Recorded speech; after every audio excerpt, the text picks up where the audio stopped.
Every single photo of her looked the same. Eyes narrowed, ears slightly back, an expression that made people laugh and then quickly stop trying to pick her up. She was a tabby, brown and gold-striped, with patches of orange along her belly, round and solidly built in the way of a cat who had never once denied herself a second helping. Her name was Patches, and according to everyone who met her, she carried herself with the perpetual disappointment of someone who'd been personally let down by every single guest who walked through the door. She'd belonged to Diane O'Coffer for 6 years, since Patches was barely more than a kitten pulled from a box outside a grocery store. Diane had raised her alone in a small apartment, then a slightly larger one, then the house she'd bought 3 years ago after her divorce finalized. Through all of it, Patches had maintained the exact same expression, an unimpressed, faintly hostile squint that made friends ask, only half joking, if the cat actually liked her. Diane always answered the same way. She likes me fine. She's just not interested in performing that for anyone else. It was true, in a way most visitors found hard to believe. Patches greeted strangers with a flat stare that dared them to try anything, swatted at hands that reached too eagerly, and had, on one more occasion, retreated to the top of the refrigerator for the entire duration of a dinner party rather than tolerate the noise of people she hadn't personally vetted. Diane's sister, Renee, called her a menace, affectionately, after Patches hissed at Renee's new boyfriend within 30 seconds of meeting him. Diane laughed it off, though she noticed privately that the boyfriend in question turned out to be someone Renee stopped seeing 4 months later under circumstances that made the hissing look, in retrospect, oddly prescient. Diane worked long hours as a paralegal, coming home most nights past 7, and had settled into narrating her day out loud to Patches while she made dinner, the way people do with pets who can't respond but seem somehow to be listening anyway. Patches would sit on the counter's edge during these monologues, that same narrow-eyed expression fixed in place, occasionally flicking her tail in what Diane had come to interpret as commentary. The divorce had been quiet, at least outwardly, the kind where two people simply stopped being able to occupy the same rooms without tension and eventually admitted it. Diane's ex-husband had kept their old dog. Patches had come with Diane, uncomplaining, glaring at the moving boxes with the same flat disapproval she seemed to direct at everything. Her friends worried in the months after the divorce that Diane was too isolated, working too much, seeing too few people outside the office. Diane brushed off most of the concern. She had Patches, she'd say, and her friends would exchange a look, unconvinced that a cat who seemed perpetually irritated by her existence counted as real company. What none of them accounted for was the particular way Patches's irritation seemed to organize itself entirely around Diane specifically. Renee visited more often that first year, worried in the quiet way sisters worry, showing up with takeout on evenings she suspected Diane hadn't eaten properly.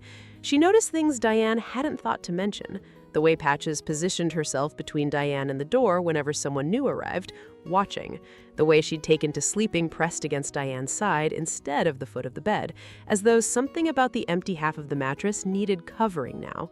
Diane hadn't noticed the shift herself, too tired most nights to register anything beyond getting through the day. It was Renee who first said, half-joking, that Patches seemed to have appointed herself Diane's personal security detail sometime around the divorce papers being signed. I have to pause the story here for a moment. If Patches' grumpy, unbothered loyalty already means something to you, hitting subscribe genuinely helps stories like this one find the people who need them. The pattern became clearer over the following year, though Diane herself was slow to notice it as a pattern at all.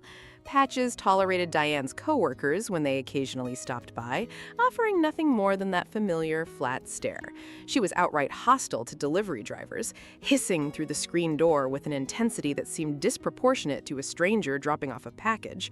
But her sharpest reactions, Diane realized only gradually, were reserved for anyone who raised their voice near her, anyone whose tone shifted from ordinary conversation into something harder. It happened with a coworker Diane had invited over once, a man from her office who'd had one drink too many and grown loud and argumentative about something trivial. Patches had come down from the refrigerator without being called, planted herself directly between Diane and the raised voice, and refused to move until the man left, her stare fixed and unblinking the entire time. Diane laughed about it afterward, calling Patches her bouncer. She didn't think much more of it until it happened again, months later, with an entirely different person, in an entirely different context, the same specific reaction to the same specific trigger. Diane started paying closer attention after that. She noticed that Patches, so indifferent to almost everything else in the house, had an uncanny radar for exactly the kind of tension that had defined the last 2 years of her marriage. Raised voices, sudden movement, the particular quality of silence that comes right before an argument. It was as though the cat had cataloged every warning sign of a bad night long before Diane herself had learned to recognize them, and had simply been waiting, all this time, for a reason to act on what she already knew. The night that made it undeniable came in March, nearly 2 years after the divorce. Diane's ex-husband, David, had shown up unannounced, something he rarely did, ostensibly to drop off a box of mail that had been misdelivered to his address. The conversation started civil enough on the porch, then shifted, the way old arguments do, into something with sharper edges, David's voice rising in a way Diane hadn't heard directed at her in over a year. Patches appeared at the screen door mid-sentence, a low, continuous growl building in her throat, and when David didn't lower his voice, she began throwing herself against the screen with enough force that both of them stopped talking to look at her. David, startled, took a step back. Diane felt something in her chest loosen that she hadn't fully realized was tight. "I think you should go," she told him, and for the first time in 2 years of careful, exhausted diplomacy, she didn't soften it with an apology. David left. Patches didn't stop growling until his car pulled out of the driveway, then walked back to the kitchen counter and sat down as though nothing unusual had happened at all, that same flat, unimpressed stare settling back into place. Diane sat on the porch steps for a long time afterward, understanding something she hadn't quite had words for before. Patch's constant irritation, the thing everyone joked about, wasn't indifference, it was vigilance dressed up as bad temper, a running assessment of every person who entered Diane's orbit, filed away and acted on the moment it actually mattered. Renee, hearing the story a few days later, said what Diane had already started to suspect. "That cat's been protecting you this whole time. You just thought she was being difficult." Diane still hasn't managed to get a normal, relaxed photo of Patches, not one where her eyes aren't narrowed, her expression anything softer than faint, general disapproval of the world at large. Friends still ask if the cat actually likes her. Diane's answer hasn't changed, though she says it with more certainty now. "She likes me fine. She's just never seen a reason to perform that for anyone else." Would you have called her difficult too, or would you have recognized the vigilance underneath it? Tell me in the comments. If Patch's story stayed with you, there's another one waiting that will stay with you longer. His was Murphy, a ginger long hair with one clouded eye that made adopters look away until a Ruth nurse named Ruth understood exactly what he'd been quietly compensating for. What Murphy did at midnight is coming up next.